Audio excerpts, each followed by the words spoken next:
Olá, irmãos, saúdo cada um de vocês com a graça e a paz de nosso Senhor Jesus Cristo, amém?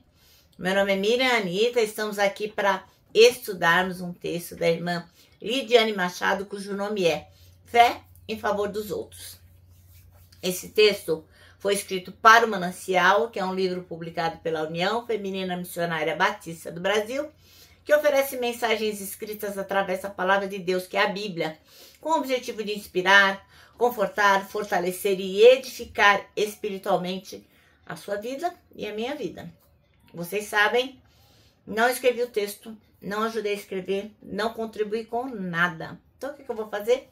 Vou ler com vocês e contar aquilo que eu entendi. Deixando bem claro, muito claro, que eu não tenho nenhuma formação teológica. Então você pode falar, nossa, mas ela fala de um jeito tão simples, né?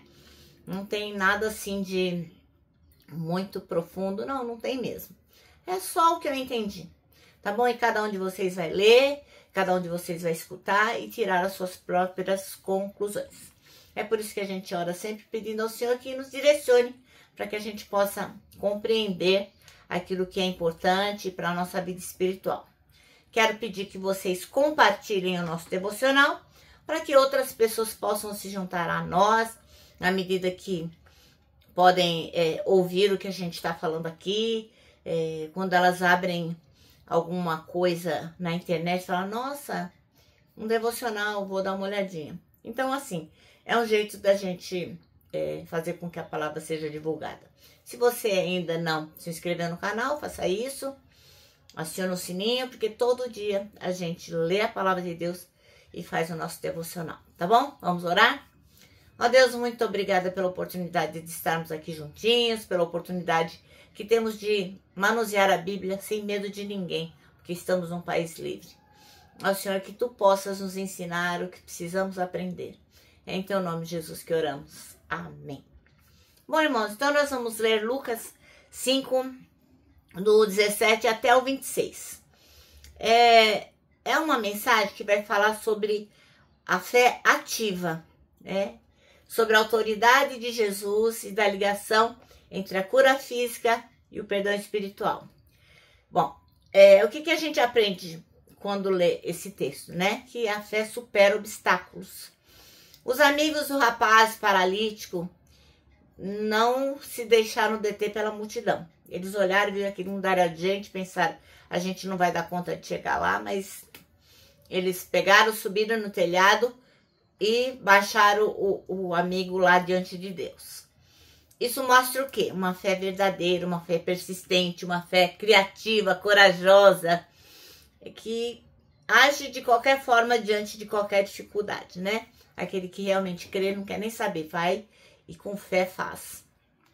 Outra coisa importante que a gente aprende é que Jesus tem autoridade para perdoar os pecados. Então, antes de ele curar fisicamente aquele homem, antes de ele falar, olha, os teus pecados estão perdoados, ele fala o quê? Antes de ele curar aquele homem, Jesus diz, os teus pecados estão perdoados. E isso dá um escândalo danado lá entre os religiosos, tinham fariseus ali, porque eles falavam, só Deus pode perdoar pecados. Só que Jesus é Deus, né? E ele cura aquele homem espiritualmente, ele cura o homem daquela doença, ele cura o paralítico para provar que ele tem autoridade divina tanto em relação ao físico quanto ao espiritual, né? E Jesus é mais que um profeta, ele é o Filho de Deus, ele é o próprio Deus. Outra coisa que a gente aprende é que o milagre é uma confirmação da verdade espiritual. A cura física daquele homem serviu como selo da obra invisível, o perdão, né? Jesus mostra que o milagre exterior confirma a transformação interior. A multidão reage com bastante espanto, né? Fala, nossa, hoje a gente viu coisa que nunca viu, coisa do outro mundo. E o milagre leva o quê? A todos reconhecerem o poder de Deus e a glorificá-lo. Então vamos ler Lucas 5, de 17 a 26. E vai dizer assim, ó, a cura de um paralítico. E aconteceu que num daqueles dias estava ensinando estavam ali assentados fariseus e doutores da lei, que tinham vindo de todas as aldeias da Galiléia, da Judéia e de Jerusalém, e o poder do Senhor estava ali para os curar. E eis que uns homens transportaram numa cama um homem que estava paralítico, e procuraram fazê-lo entrar e pô-lo diante dele. E não achando por onde o pusessem levar, por causa da multidão, subiram ao telhado e por entre as telhas o baixaram com a cama até o meio diante de Jesus.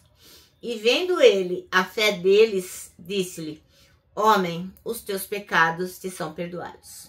E os escribas e os fariseus começaram a razoar, dizendo: Quem é esse que diz blasfêmias? Quem pode perdoar pecados, senão só Deus? Jesus, porém, conhecendo os seus pensamentos, respondeu e disse-lhes: Que arrazoais em vossos corações? Qual é mais fácil dizer: Os teus pecados são perdoados, ou dizer: Levanta-te e anda? Ora, para que saibais que o Filho do Homem tem sobre a terra poder de perdoar os pecados, disse ao paralítico: A ti eu te digo, levanta-te, tome tua cama e vai para tua casa. Levantando-se logo diante deles e tomando a cama em que estava deitado, foi para sua casa, glorificando a Deus. E todos ficaram maravilhados e glorificaram a Deus e ficaram cheios de temor, dizendo: Hoje vimos prodígios. Maravilhoso, né, irmãos? Bom, então o nosso texto chama-se Fé em Favor dos Outros, que foi escrito pela irmã Lídia Machado. E ele escolheu o versículo 20 para ser o versículo-chave, que diz: Vendo-lhes a fé, Jesus disse ao paralítico: Homem, os seus pecados estão perdoados. Ora, então a gente acabou aí de ver a narrativa da cura de um paralítico, né? Um paralítico lá em Cafarnaum, que vai falar de fé. É bem interessante a gente perceber que a fé que motivou essa cura não foi necessariamente a fé do paralítico, mas os amigos, né? Dos 4 homens que o conduziram e o fizeram descer ali, onde estava Jesus Cristo. E o texto fala, né? Vendo-lhes a fé, Jesus disse ao paralítico. Então, Jesus viu fé neles, né? O homem com uma deficiência que o impedia de andar foi curado por Jesus Cristo. Por quê? Por causa da fé das pessoas que se preocupavam com ele. Olha que bacana, né? Olha como é importante nós crermos, né? A fé é muito fundamental. E a palavra de Deus fala o quê? Vai nos convidar a gente a exercitar a nossa fé em favor das pessoas. Por isso que a gente pede um pro outro: ora, por favor, ora por tal pessoa. Enfim, porque a gente tem que orar uns pelos outros e temos que exercitar a nossa fé em favor das pessoas. Uma fé que motiva a agir por elas. Então, se você pode fazer alguma coisa, não adianta ficar só orando, né? Haja também, faça alguma coisa em prol da pessoa que está precisando. Então, a gente é chamada aqui a refletir que a gente pode ser um canal de bênção para homens, mulheres, pessoas, afinal, que estão em volta da gente. A gente precisa vivenciar experiências de fé, com a qual a gente se torna o quê? Veículos da graça, instrumento da graça de Deus, que caminha em direção a outras pessoas. Tipo, eu tô aqui, Senhor, pode me usar como canal de bênção. Em João 4,35, a gente lê assim, ó. Vocês não dizem, daqui a 4 meses haverá colheita? Eu lhes digo, abram os olhos e vejam os campos. Eles estão maduros para a colheita. Então, o que está escrito lá aqui? Esses campos ao qual se refere esse versículo que nós acabamos de ler, eles estão se referindo a quê? As pessoas que estão à nossa volta, né? Pessoas que Deus entregou para a gente, colocou ao nosso redor, para quê? Para que, com fé, a gente possa abençoar e acompanhar a caminhada de cada uma delas no reino de Cristo. Não é à toa que as pessoas cruzam o nosso caminho. O nosso Deus, ele não faz nada assim, loucamente, como a gente. Sei lá, vou fazer. Não. Deus tem sempre propósito para tudo. Então, viva, haja em favor das pessoas que estão ao seu redor. E o nosso manancial vai terminar assim, ó. A palavra de Deus nos convida a exercitarmos a nossa fé em favor das pessoas. Uma fé que nos motiva a agir para com elas. Amém? Então agora eu vou me despedir, deixando aqui meu abraço diário de urso. Lembrando que para nós que sabemos e faremos, né? Para nós que sabemos que a nossa fé, ela também tem que agir em favor das outras pessoas. Para nós, o abraço, ó, dá super, mega certo. E olha só, lembra também do nosso versículo desse ano, que é Salmo 25:12, onde a gente aprende assim e vai decorar. Quem é o homem que teme ao Senhor? Ele o instruirá no caminho que deve seguir. Então, irmãos, em relação a favorecer os outros também, se temermos ao Senhor, Ele vai nos instruir a respeito de como a gente deve agir, tá bom? Agora eu vou terminar deixando aqui o meu abraço de...